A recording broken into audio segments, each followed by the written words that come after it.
من يهد الله فلا مضل له ومن يضلله فلا هادي له ونشهد أن لا إله إلا الله وحده لا شريك له ونشهد أن سيدنا وحبيبنا ومولانا محمدا عبده ورسوله الذي أرسله بالحق بشيرا ونذيرا وداعيا إلى الله بإذنه وسراجا منيرا فقد قال الله تعالى في كلامه المجيد وفرقانه الحميد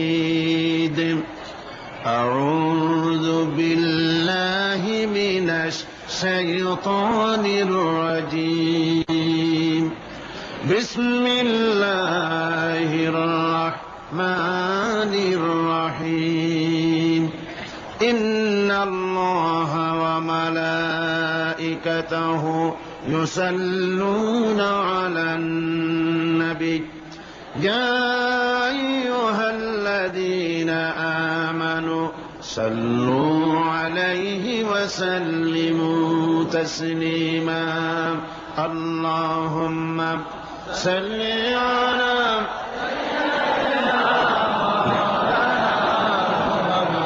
وعلى آل سيدنا مولانا محمد জোরে সোরে মহব্বতের সাথে পড়েন আল্লাহুম্মা সাল্লি আলা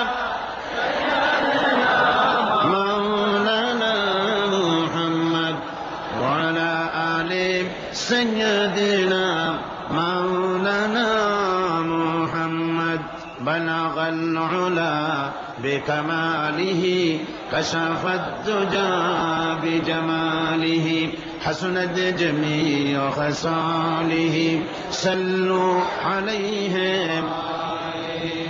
ہونا یہ پھول تو بلبل کا ترنم بھی نہ ہو چمن دہر میں کلیوں کا تبسم بھی نہ ہو بلغ العلا بکمالہ كشف الدجى بجماله حسنت جميع خصاله صلوا عليه আরবের বুকে মক্কার পরে আমিনার যেথায় ঘর খোদার করুণা কৌসার হয়ে ঝরছে বারংবার বালাগাল উলা বিকামালিহি كشف الدجى بجماله حسنت جميع خصاله صلوا عليه وآله اللهم آمين ربنا ظلمنا أنفسنا وإن لم تغفر لنا وترحمنا لنكونن من الخاسرين লক্ষ লক্ষ জনতা নিয়ে কোরআনে কারীম সামনে নিয়ে তোমার দরবারে হাত তুলেছি কয়েকবার দুরূদ ও সালাম পড়ে মেহেরবানি করে দুরূদ ও সালামটুকু সোনার মদিনায় নবী পাকের রওজা মুবারকে পৌঁছিয়ে দাও तमाम পৃথিবীর মাটির নিচে যত মুমিন মুমিনাত শুয়ে আছেন আল্লাহ তাদের আরওয়ার পরে সওয়াব পৌঁছিয়ে দাও রব্বুল আলামিন এ মাহফিলের আয়োজন যারা করেছেন আর শোনার জন্য যারা এসেছেন কিয়ামতের দিন মুসিবতের সময় এ মাহফিল আমাদের সকলের জন্য নাজাতের ওসিলা বানিয়ে দিও আল্লাহ ইয়া রব करम तू अगर करे वो बात दे जुबान को जो दिल पर असर करे रब्बना तक़ब्बल मिन्ना इन्नका अंतस समीउल अलीम व तुब अलैना इन्नका अंतत तव्वाबुर रहीम सुब्हान रब्बिका रब्बिल इज्जति अम्मा यसिफून व सलामुन अलल मुरसलीन अलहमदुलिल्लाहि रब्बिल आलामीन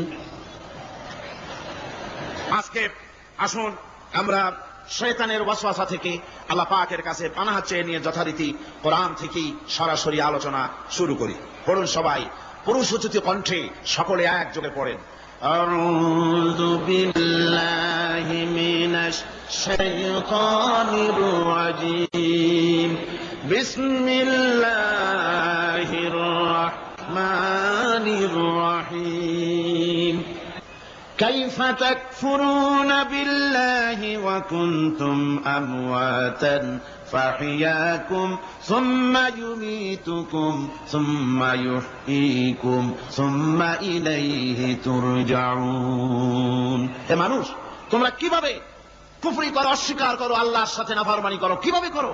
যে আল্লাহ তোমাকে, তুমি ছিলে মৃত্যু, তোমাকে আল্লাহ পাক জিন্দা করেছেন, এই জিন্দা থেকে আবার মৃত্যু করবেন, আবার মৃত্যু থেকে তোমাদেরকে জিন্দা করবেন, আবার সেই আল্লাহর কাছে তোমাদেরকে ফিরে আসতে হবে। সুতরাং মানুষ জন্মের পূর্বে সব মৃত্যু ছিল, একথা তো আজ বিজ্ঞানসম্মত কথা, বৈজ্ঞানিক সত্য কথা। মানুষ জন্মের আগে মৃত্যু ছিল। কিভাবে?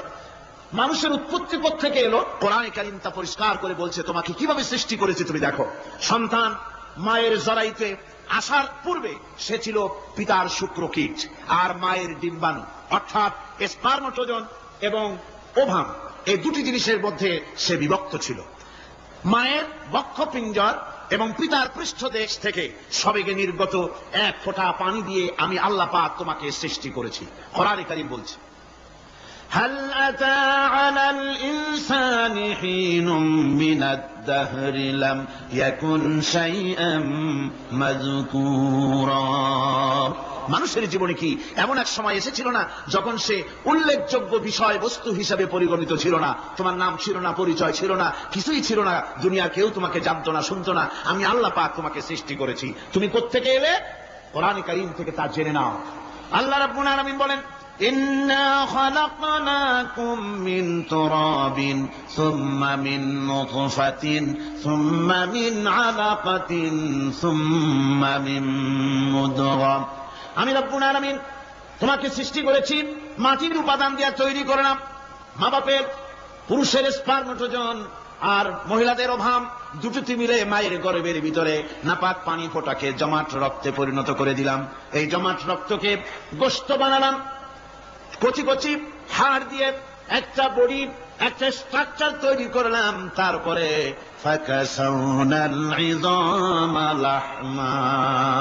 গোশত দিয়ে, রব দিয়ে, চামড়া দিয়ে সুন্দর করে ছাউনি দিয়া মায়ের গর্ভের ভিতরে আমি আল্লাহ রব্বুল আলামিন তোমাকে বানাইছি। মায়ের পেটের ভিতরে ফি করারিন মাকিন, একটি সুরক্ষিত জায়গায় তোমাকে আমি রেখে দিলাম, যেখানে কোনো রোগ, কোন জার্ম যেখানে পৌঁছতে পারবে না, কোন অসুবিধা হবে না, এমন একটা জায়গায়, এমন একটা ইন্টেনসিভ কেয়ার ইউনিটের ভিতরে রেখেছি। সুবহানাল্লাহ, একটা ইন্টেনসিভ কেয়ার ইউনিট যেখানে কোন রকমের কোন জার্ম প্রবেশ করে বা করবার কোন ক্ষমতা নাই কারো, এমন একটা প্যাকেট, সুন্দর একটা প্যাকেট, একটা কভারের মধ্যে তোমাকে তৈরি করা হলো মায়ের পেটের মধ্যে। তারপরে আজকে তুমি কুফরি করতেছো, আজকে আমাকে অস্বীকার করছো। ওই গর্ভের ভেতরে আমি ইচ্ছে করলে রক্তের পিণ্ডের আকারে মায়ের গর্ভ থেকে আবর্ষণ করে দিতে পারতাম, আর মুখ দেখতে পারতে না। মায়ের পেটের ভেতর থেকে মরা সন্তান হিসাবে বের করে দিতে পারতাম, বিকলাঙ্গ করে বের করে দিতে পারতাম, পঙ্গু করে বের করতে পারতাম, পারতেন না? আল্লাহ রাব্বুল আলামিন বলেন, কেমনে বানালাম? খলাকাল ইনসান, মানুষ আমি সৃষ্টি করেছি মায়ের পেটের ভিতরে বসে। যখন ক্ষুধার উদ্রেক হলো, রুহু যখন এসে গেল, ক্ষুধা লাগলো, খাবারের প্রয়োজন হলো, আমি কেমনে খাওয়ালাম? দুনিয়ার কোন মা বাপ, কোন নেতা, কোন ডাক্তার, কোন চিকিৎসা বিজ্ঞানী মায়ের পেটের সন্তানের খাবার সরবরাহ করতে পারে না। আল্লাহ পাক বলেন, তুমি কি খাবে? ব্যবস্থা আমি করেছি। মায়ের মাসিক অসুখকে বন্ধ করে দিয়ে মায়ের নাভির সঙ্গে তোমার নাভির সাথে তার লাগাইয়া দিয়েছি, আর ওই তারের মাধ্যমে রক্ত বের করে দিয়া মায়ের রক্ত দিয়ে তিল তিল করে তোমারে বড় করেছি।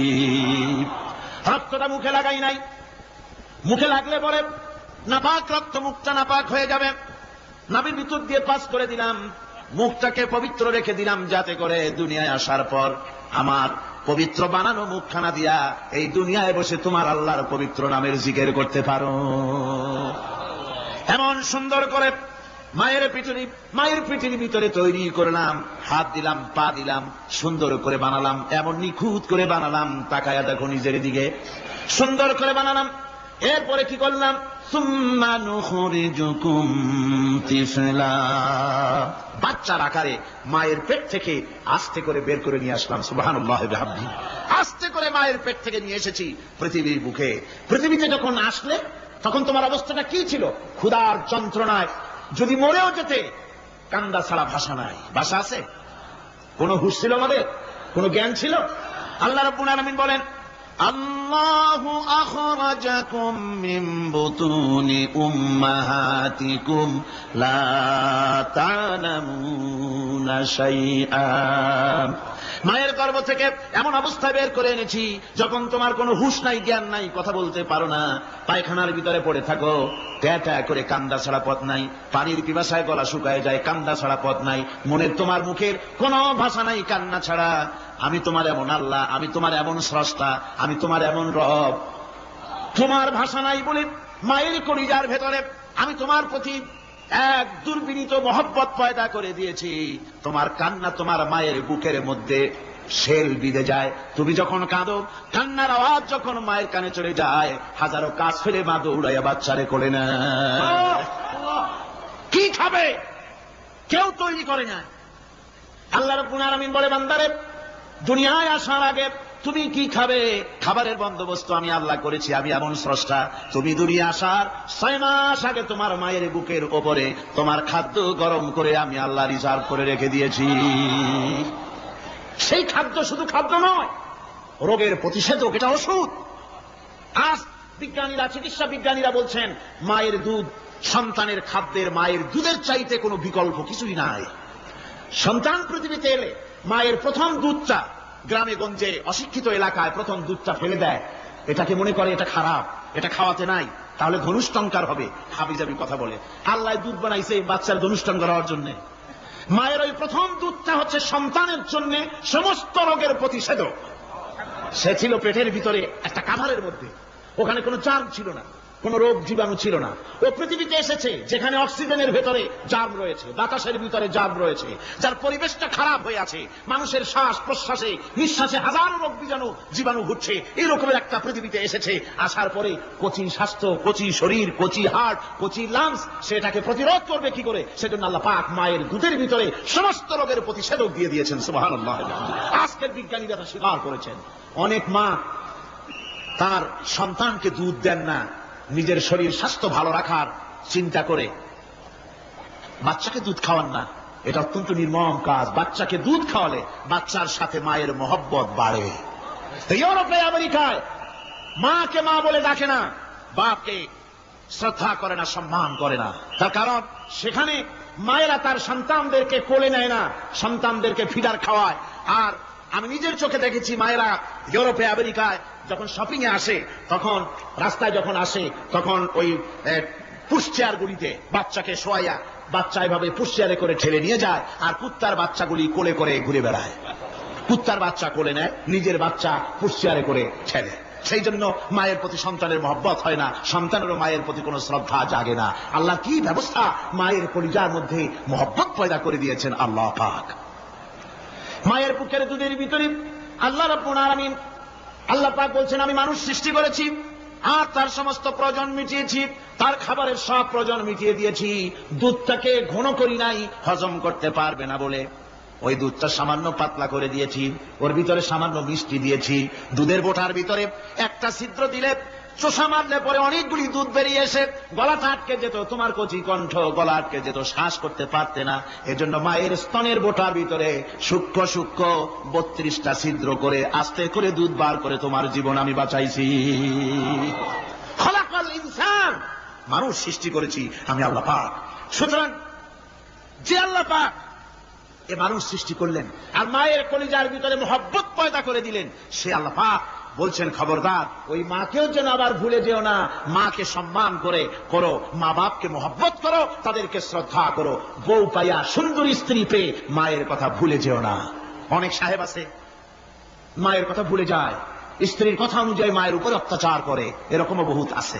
আল্লাহ পাক বলছেন, শোনো, وَقَضَى رَبُّكَ أَلَّا تَعْبُدُوا إِلَّا إِيَّاهُ وَبِالْوَالِدَيْنِ إِحْسَانًا। তোমার প্রভুর পক্ষ থেকে ফয়সালা হয়েছে, চূড়ান্ত সিদ্ধান্ত হয়ে গিয়েছে, আমি আল্লাহর ইবাদতের পর তোমার মা বাপের ইহসান করবে, খেদমত করবে, তাদের জন্য উপকার করবে, তাদেরকে ভালোবাসবে। আল্লাহ রাব্বুল আলামিন বলেন, মা বাবার সঙ্গে কেমনে কথা বলবে, তাদের সাথে কিভাবে আচরণ করবে, আল্লাহ তাও শিখিয়ে দিয়েছেন। আল্লাহ পাক বলেন, ওয়ালা তাকুল লাহুমা ওয়া কুল লাহুমা কাওলান কারীমা। মা বাবার সাথে সম্মানজনক কথা বলো, ফাকুল লাহুমা কাওলান কারীমা, সম্মানজনক কথা বলো, মাথায় ঝাঁকি দিয়ে রাগ করে চোখ মোটা করে কথা বলো না।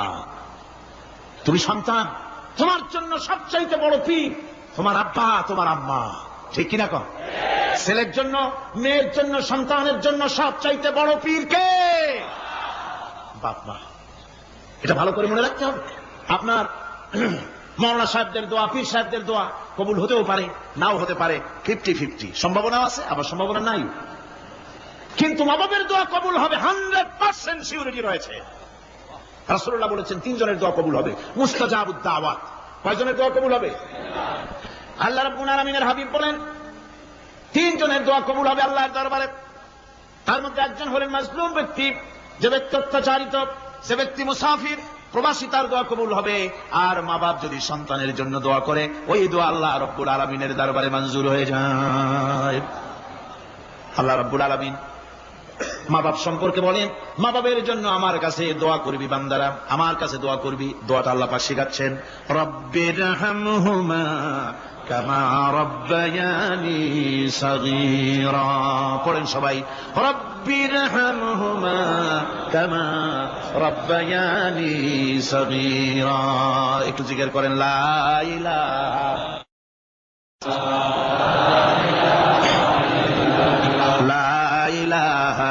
ইল্লাল্লাহ, লা ইলাহা ইল্লাল্লাহ, লা ইলাহা ইল্লাল্লাহ, লা ইলাহা ইল্লাল্লাহ মুহাম্মাদুর রাসূলুল্লাহ। আমার ভাইরা, আল্লাহ পাক শিখাচ্ছেন, বান্দা তোর মা বাপের জন্য আমার কাছে দোয়া কর। আল্লাহ রাব, আয় আমার প্রভু, আমার মা বাপ যেমন ছোটবেলায় আমাকে স্নেহের কোলে লালন পালন করেছে, আয় আমার আল্লাহ তুমি আমার মা বাপকে তোমার রহমতের কোলে লালন পালন করো। আল্লাহ শিখাই দিয়েছেন। আমার ভাইরা, প্রত্যেক নামাজের পরে এই দোয়াটা ভুলে যাবেন না। ভুলে যাবেন? ভুলে যাবেন? আমার ভাইরা, আমার وَوَصَّيْنَا الْإِنسَانَ بِوَالِدَيْهِ إِحْسَانًا حَمَلَتْهُ أُمُّهُ كُرْهًا وَوَضَعَتْهُ كُرْهًا। আল্লাহ পাক বলেন, আমি পৃথিবীর সমস্ত মানব মণ্ডলীকে উপদেশ দিয়েছি, মা বাপকে সম্মান করো, শ্রদ্ধা করো, তাদের উপকার করো। তার কারণ হলো তোমার মা তোমাকে গর্ভে ধারণ করেছে অত্যন্ত কষ্টের সাথে। আল্লাহ বলতেছেন, মা তোমাকে গর্ভধারণ করেছে অত্যন্ত কষ্টের সাথে, এরপরে তোমাকে ডেলিভারি করেছেন অত্যন্ত কষ্টের সাথে, তোমাকে ডেলিভারি করেছেন। গভীর রাত্রে মানুষ সব ঘুমিয়ে যায়, গর্ভবতী মা ঘুমাতে পারে না, সন্তান পেটের ভিতরে হাঁটু দিয়া গুতা মেরেছে, পা দিয়া লাথি মেরেছে। মা চরম শীতের রাত্রে, প্রচন্ড শীতের রাতে গায়ের লেপটা সরাই দিয়া মা একবার দাঁড়ায়, আর একবার বসে, একবার দেওয়ালের সাথে হেলান দিয়া দাঁড়ায়, কষ্ট করে রাতটায় কাটায় দেয়। আবার সারাদিন সংসারের জন্য কাজ করেছেন, রান্না বান্না করেছেন, মা সকলকে খাওয়াইয়া মা শেষের দিকে খেতে গেছেন। যখন নিজে খেতে গেলেন, খাবারের ক্ষুধাত নিয়ে পেট ক্ষুধা নিয়ে খেতে বসেছেন, পেটের ভিতরে সন্তান লাথি মেরেছে, পেটের মধ্যে ঘুষা মেরেছে, হাঁটু দিয়া গুতা মেরেছে, ভরা পেটে, পেটের ভিতরে সন্তান গুতা মারলো হাঁটু দিয়া, মাথা দিয়া। মা ক্ষুধা রয়েছে, পেটে খেতে পারলেন না, বেদনা শুরু হয়েছে। খাবারের থালাটা ঠেলে দিয়ে মা দাঁড়ালেন, বসলেন, চোখের পানি ফেললেন। এভাবে করে মা একটা দুইটা দিন নয়, 10টি মাস পর্যন্ত সন্তানটাকে পেটের মধ্যে নিয়ে, একটা জীবিত মানুষ আর একটা জীবিত সন্তান পেটের মধ্যে নিয়ে নড়াচড়া করছেন, চলাফেরা করছেন। কিতাবের মধ্যে এসেছে, রাতের বেলায় মা যে ঘুমাতে পারেন না, সন্তানের নড়াচড়ার কারণে রাতভর ইবাদত করলে যত সওয়াব পাওয়া যেত, আল্লাহ ওই সওয়াব মায়ের আমলনামায় লিখে দেন। সন্তান পেটে থাকার কারণে খেতে পারে না, পেট ভরে ক্ষুধায় কষ্ট পায় মা, এই জন্যে 10 মাস ধরে রোজা রাখলে যে সওয়াব হতো, আল্লাহ রাব্বুল আলামিন মায়ের আমলনামায় রোজার সওয়াব লিখে দেন। 10 মাস পুরে গেল, সন্তান ডেলিভারির সময় চলে এলো, মায়ের মন বিমর্ষ, সন্তান ডেলিভারি হবে, না জানি মরে যাই নাকি, না জানি অপারেশন লাগে নাকি, কি অবস্থা হবে। মা খেতে পারে না, মুখটা শুকায়া যায়। ডেলিভারির সময় যখন আসে, মা বাবার কাছ থেকে বিদায় নিয়ে যায়, স্বামীকে একান্তে গোপনে ডেকে নিয়ে বলে, প্রাণের স্বামী, দীর্ঘদিন একসঙ্গে ঘর কন্যা করেছি, অপরাধ হয়ে যেতে পারে, আমারে মাফ করে দিও। আমার মনে হয় এবার আমি আর বাঁচবো না, সংসার থাকলো, চাবি থাকলো, সব বুঝে নাও, আমারে মাফ করে দিও। মা চলে গেল সতিকা গৃহে, ক্লিনিকে চলে গেল, অপারেশন থিয়েটারে চলে গেল, অথবা ডেলিভারির জায়গায় চলে গেল। ডেলিভারি পেইন শুরু হয়ে গেল, বেদনা শুরু হয়ে গেল। এক একটা বেদনা যেন মায়ের এক একটা মৃত্যু যন্ত্রণা শুরু হয়ে যায়। এমন যন্ত্রণা, প্রসব বেদনা দুনিয়ার ভুক্তভোগী মা ছাড়া আর কেউ জানে না। এই চরম বেদনার ভেতর দিয়ে, চরম কষ্টের ভিতরে মা যখন একটা বাচ্চা প্রসব করলো, জিহাদের ময়দানের মতো মা রক্তাক্ত হয়ে গেলেন, সন্তান দুনিয়া এলো। মা তখন অস্থির থাকেন এত বড় বিরাট কষ্টের ভিতরে। আল্লাহ রাব্বুল আলামিন বলেন, সন্তান যখন ডেলিভারি হয়ে গেল, মায়ের মনের ভিতরে আমি তখন এই ফিলিংস, এই টেন্ডেন্সি জাগ্রত করে দিই, দেখ কি হয়েছে। মা তখন দেখতে চায় কি হয়েছে। মায়ের সামনে যখন এত কষ্টের, হৃদয় বিঙ্গলানো, কলিজার 32টি নারী ছেঁড়া যন্ত্রণার সন্তান যখন মায়ের চোখের সামনে আসে, আল্লাহ পাক বলে, মা যখন তার ছেলের মুখের দিকে তাকায়, মেয়ের মুখের দিকে তাকায়, আল্লাহ বলেন 10 মাসের পেটে ধরা কষ্ট আর ডেলিভারির সব কষ্ট মায়ের মন থেকে মুছে ফেলে দেই। আল্লাহ রাব্বুল আলামিন বলেন, খবরদার দুনিয়ার মানুষ, এমন মায়ের সাথে নাফরমানি করবি না, এ মায়ের সাথে নাফরমানি করবি না। মাকে সম্মান করবি, মার কাছে দোয়া চাবি। দুনিয়ায় যদি সম্মান চাও, রিজেক্ট চাও, মায়ের পায়ে ধরে কাঁদো। মায়ের জাতি অনেক সম্মান তার। রাসূল করিম সাল্লাল্লাহু আলাইহি সাল্লামকে প্রশ্ন করা হয়েছে, হুজুর খেদমত করবো কার? হুজুর কয় মায়ের। তারপরে কার? হুজুর কয় মায়ের। তারপরে কার? হুজুর বলেন মায়ের। তারপরে কার? তোমার পিতার। 3 গুণ। তোর মায়ের মর্যাদা 3 গুণ বেশি, তোর বাপের চাইতে মর্যাদা বেশি। সুবহানাল্লাহ পড়ে। আর আজকে ইসলামের শত্রুরা তারা বলে যে ইসলাম নারীর অধিকার আদায় করে নাই। নারীর অধিকার ইসলাম দেয় নাই তো কে দিয়েছে? আমার বন্ধুগণ, বিশ্বনবী জনাব মুহাম্মদ রাসূলুল্লাহ সাল্লাল্লাহু আলাইহি ওয়াসাল্লাম মসজিদে নববীর ভিতরে বসে আছেন। এক বৃদ্ধা মহিলা মসজিদের মধ্যে প্রবেশ করলেন। হুজুর বৃদ্ধাকে দেখে দাঁড়ায় গেলেন। বিশ্বনবী বুড়ি মেয়ে লোককে দেখে দাঁড়ায় গেলেন। আল্লাহর নবী বুড়িকে দেখে দাঁড়ালেন। বুড়ি যখন কাছে এলেন, আল্লাহর নবী নিজের গায়ের চাদর বুড়ির জন্য বিছায়া দিলেন। বুড়ি বসলেন। এরপরে কথাবার্তা সারার পর বুড়ি যখন বিদায় হবেন, হুজুর আবার দাঁড়ালেন। বুড়ি মহিলা চলে গেলেন।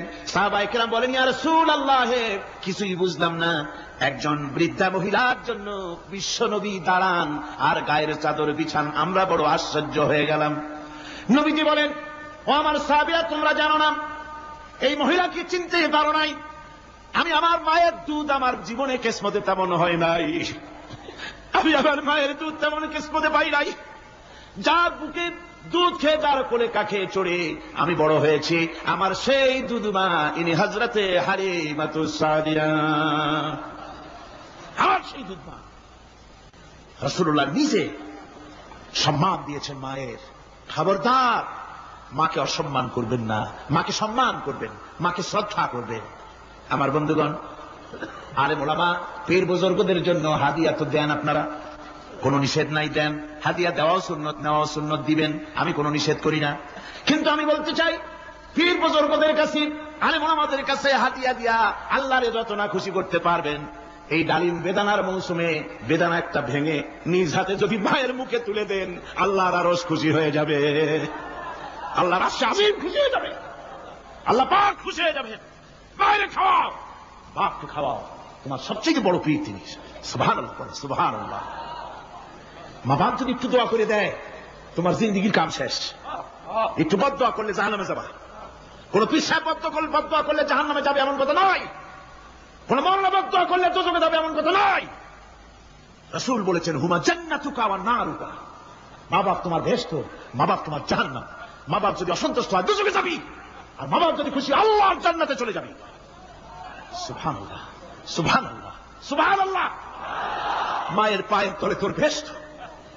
আমরা পুরুষ, আমাদের গত বছর বলেছি, আমরা পুরুষ, আমাদের পায়ের তলে জুতা। আমাদের পায়ের তলে কি? শুধু জুতা। আর আমার মা, আমার মায়ের জাতি যারা এই প্যান্ডেলে বসে আছেন, আমার মায়েরা, বোনেরা, মায়ের জাতি যারা পৃথিবীতে, মায়ের জাতির পায়ের তলে আল্লাহ বেহেশত। সুবহানাল্লাহ। নারীর মর্যাদা ইসলাম দেয় নাই, কে দিয়েছে? আল্লাহ দিয়েছেন, আল্লাহর রাসূল দিয়েছেন। আমার বন্ধুগণ, হযরত বায়জিদ বুস্তামি, ছোট্ট বাচ্চা ছেলে, গভীর রাত্রে মা অসুস্থ, পানির পিপাসায় জেগে উঠেছেন। বাবারে পিপাসায় শেষ হয়ে গেলাম, পানি দাও। ছেলে ঘরের ভিতরে পানি না পেয়ে বাইরে দৌড়াদৌড়ি করলেন। অনেক দূর থেকে পানি নিয়ে এসে দেখেন, আর আমার মায়ের জাতি যারা এই প্যান্ডেলে বসে আছেন, আমার মায়েরা বোনেরা, মায়ের জাতি যারা পৃথিবীতে, মায়ের জাতির পায়ের তলে আল্লাহর বেহেশত। সুবহানাল্লাহ। নারীর মর্যাদা ইসলাম দেয় নাই, কে দিয়েছে? আল্লাহ দিয়েছেন, আল্লাহর রাসূল দিয়েছেন। আমার বন্ধুগণ, হযরত বাইজিদ বুস্তামি, ছোট্ট বাচ্চা ছেলে, গভীর রাত্রে মা অসুস্থ, পানির পিপাসায় জেগে উঠেছেন। বাবারে পিপাসায় শেষ হয়ে গেলাম, পানি দাও। ছেলে ঘরের ভিতরে পানি না পেয়ে বাইরে দৌড়াদৌড়ি করলেন। অনেক দূর থেকে পানি নিয়ে এসে দেখেন মা ঘুমায় গেছেন। পানি নিয়ে দাঁড়ানো পৌষ মাস, মাঘ মাসের শীতের রাত, ফজরের সময় মায়ের ঘুম ভেঙে গেল। তাকিয়ে দেখেন বাইজিদ দাঁড়ানো, হাতে পানি থরথর করে কাঁপছে। জিজ্ঞাসা করে, বাইজিদ তুমি দাঁড়ানো কেন? ছোট্ট বাচ্চা বলে, মা পানি চেয়েছিলে তুমি গভীর রাত্রে, পানি ঘরে ছিল না, অনেক দূর থেকে আনতে হয়েছে। মা বলছে, ঘুমাও নাই কেন গেলাস ছুঁয়া?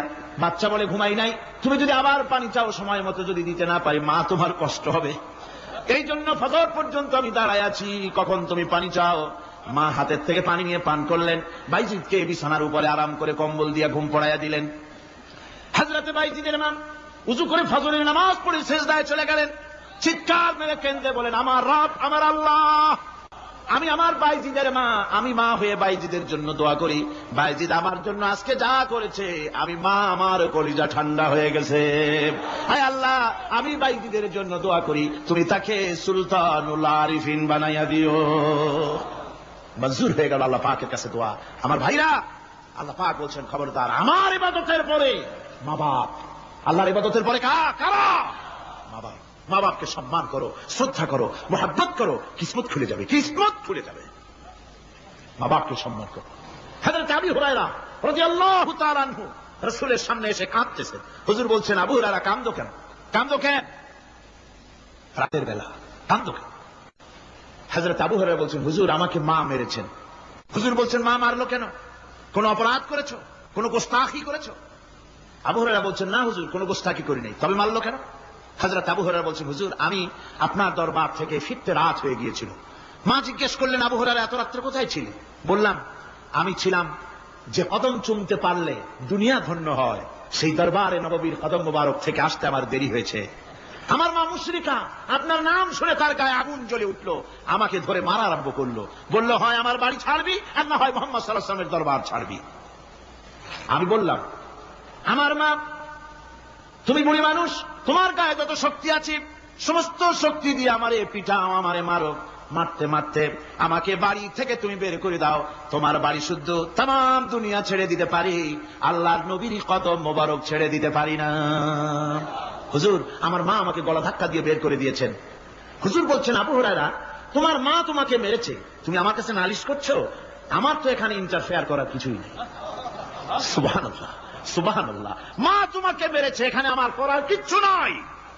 বিশ্ব নবী বলছেন, এত বড় পাওয়ারফুল নবী, লেজিসলেটিভ পাওয়ার, সারে আল্লাহ তাকে বানিয়েছেন শরীয়ত প্রণেতা।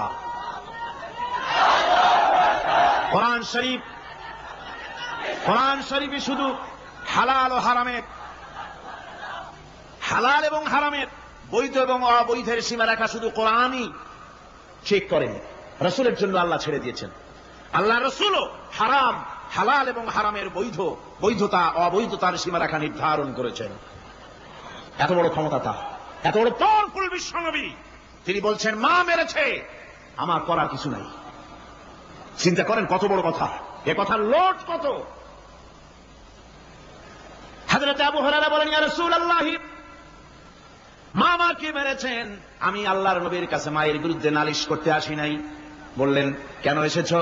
হযরত আবু হুরায়রা বলেন, হুজুর এসেছি একটা কারণে, আমি জানি আল্লাহ নবী যদি আল্লাহর দরবারে হাত উঠায়া কোনো জিনিস বলে, আল্লাহ রাব্বুল আলামিন সঙ্গে সঙ্গে মঞ্জুর করে নেন। হুজুর আমি এসেছি, মেহেরবানি করে দোয়া করুন আমার মাকে যেন আল্লাহ হেদায়েত নসিব করে দেন। আল্লাহ নবী হাত উঁচু করে বললেন, আল্লাহুম্মা হিদি উম্মা আবি হুরায়রা, আয় আল্লাহ আমি দোয়া করি আবু হুরায়রার মাকে তুমি হেদায়েত নসিব করে দাও। রাসূলুল্লাহ দোয়া করছেন আর আবু হুরায়রা সমানে দৌড়াচ্ছেন। তিনি দৌড়াচ্ছেন, পিছন থেকে কয়েকজনে আবু হুরায়রার জামা টেনে ধরেছে, দৌড়। তাদের জানা আবু হুরায়রা খুব ভদ্রলোক মানুষ, কোন ঝড় ঝামেলার মধ্যে থাকে না, রাগ সাগ করে না, চিৎকার মারে না, দৌড় মারে না। এত ভদ্র শরীর, দৌড়ায় কেন? না জানি কোন বিপদ বুঝি ঘটে গেছে। পিছন থেকে জামা টেনে ধরে বলে দৌড়াও কেন? হযরত আবু হুরায়রা জামা সাহাবীর হাত থেকে ছিনায় নিয়ে বলেন, জামা ছেড়ে দাও, আমাকে দৌড়াতে দাও। আমি দৌড়াইয়া বাড়িতে দেখতে চাই। আমি দৌড়াই আগে আমার বাড়ি পৌঁছতে পারলাম না, আমি যাওয়ার আগে আমার আল্লাহর নবীর দোয়া আমার বাড়ি পৌঁছে গেছে, আমি এইটা দেখতে চাই। হযরত আবু হুরায়রা বাড়িতে গিয়ে দরজা নক করলেন। ভেতর থেকে আওয়াজ এলো, কে? হযরত আবু হুরায়রা বলেন, মা, আমি তোমার আবু হুরায়রা ফিরে এসেছি। মা বলছেন, বাবা অপেক্ষা করো, দরজা খুলতেছি। হযরত আবু হুরায়রা বলেন, মায়ের গলার আওয়াজের ভিতরে শিরকিয়াতের কর্কশতা পেলাম না, মায়ের গলার আওয়াজের ভিতরে তাওহীদের গন্ধ পেলাম। আমার মনে হলো নবীজির নিক্ষিপ্ত তীর তার নিশানায় পৌঁছে গেছে। কিছুক্ষণ পর মা আমার বেরিয়ে এলেন। মাথা থেকে, চুলের থেকে, বুড়ি মানুষ, সাদা চুলের ভিতর থেকে পানি পড়তেছে। মা বলল, বাবারে তোমারে মারার পর আমি বড় অনুতপ্ত হয়েছি, অনুশোচনা করেছি, আমি গোসল করেছি। মনে মনে ভাবলাম আমার ছেলে তো কোনো খারাপ জায়গায় যায় নাই, কেন তারে মারলাম? আমি বড় লজ্জায় পড়েছি তোমারে মেরে। ও আমার আবু হুরায়রা, আমি গোসল করেছি, পবিত্র হয়ে গেছি, জলদি করে আমাকে নিয়ে চলো বিশ্ব নবী জনাবে মুহাম্মদুর রাসূলুল্লাহর দরবারে। হযরত আবু হুরায়রার মা ঘোষণা করলেন, আশহাদু আল্লা ইলাহা ইল্লাল্লাহু ওয়াহদাহু লা শারীকা লাহু ওয়া আশহাদু আন্না মুহাম্মাদান আবদুহু ওয়া রাসূলুহু। আমার ভাইরা, মা বাপ সবচেয়ে সম্মানের জিনিস। আল্লাহর ইবাদতের পরই মা বাপের খেদমত করতে হবে। আল্লাহ পাক বলছেন, বান্দারে দেখ, মায়ের পেট থেকে আনলাম, মায়ের বুকের মধ্যে মহব্বত পয়দা করলাম, এত মহব্বত দিলাম তোর উপরে। যে কোনো বিদেশে যান, যেখানে যান, বাড়িতে ফিরলে পরে সকলে, ছেলে মেয়ে ভাই বোন সবাই দেখবে সুটকেসে আমার জন্য আনছে কি। সবাই চিন্তা করবে আমার জন্য কি এনেছে। একমাত্র মা সন্তানের মুখের দিকে তাকাবে, কখন খাইছে সে। সুবহানাল্লাহ, সুবহানাল্লাহ, আমার বাসার মুখখানে শুকনা, তুই বুঝি আজকে কিছু খাইস নাই। বিদেশে যেসব সন্তান থাকে, মা কাটা কবুতরের মতো ছটফট করে। আমার ছোটবেলার কথা আমি দেখেছি। শশীরা মাদ্রাসা পড়তাম, আব্বা টাকা দিতেন মাদ্রাসায় যাওয়ার সময়, আবার মা আবার মুরগির ডিম বিক্রি করা, বিভিন্ন জিনিস বিক্রি করা বা বাজার করা পয়সা, উদ্বৃত্ত কিছু পয়সা আব্বার অজান্তে আমার হাতের মুঠার মধ্যে দিয়ে দিতেন। যখন মাদ্রাসার দিকে রওনা হয়েছি, পর্দার আড়াল থেকে, দরজা থেকে দেখতাম, যতক্ষণ তাকায় দেখতেছি চোখ থেকে পানি দরদর করে পড়তেছে। সুবহানাল্লাহ, মা কি জিনিস! আল্লাহ আল্লাহ আল্লাহ। বিদেশে যদি কারো সন্তান মারা যায়, সবার জানা লাগে। কবি বলতেছেন, বিদেশে বিরাজ্য যার পুত্র মারা যায়, পশু পক্ষী না জানিতে আগে জানে মায়। মায়ের কলিজার তারে টান লেগে যায়, মা বুঝতে পারে আমার সন্তানটা নাই। আহারে মা! আমার বন্ধুগণ, মা যার বেঁচে আছে, বেয়াদবি করেছেন, পাও ধরে মাপ নিয়ে নেবেন, পাও ধরে মাপ নিয়ে নেবেন। মা তো পা ধরে দেখবেন, মাফ করে দিবে। সুবহানাল্লাহ, সুবহানাল্লাহ, কত দরদ তার বুকের মধ্যে। আর মা বাপকে সম্মান করবে। যাক, এ বিষয়ের উপরে আমি আর যেতে চাই না। শুধু আমি আপনাদের বললাম, এই বিশাল জনতাকে বললাম, সবচাইতে বড় পীর আপনার জন্য আপনার মা বাপ। সবচাইতে বড় পীর কে? মা বাপ। সন্তুষ্ট করেন, রুজিতে অভাব ঘটবে না। কোন মাজারে গিয়ে সেজদা দেওয়া লাগবে না, আল্লাহর কসম, মাজারে যাই চাওয়া লাগবে না। মা বাপকে খেদমত করেন, মা বাপকে খুশি করেন, মা বাপকে খাওয়ান, হাদিয়া দেন, মা বাপ খুশি, রুজিতে বরকত হবে।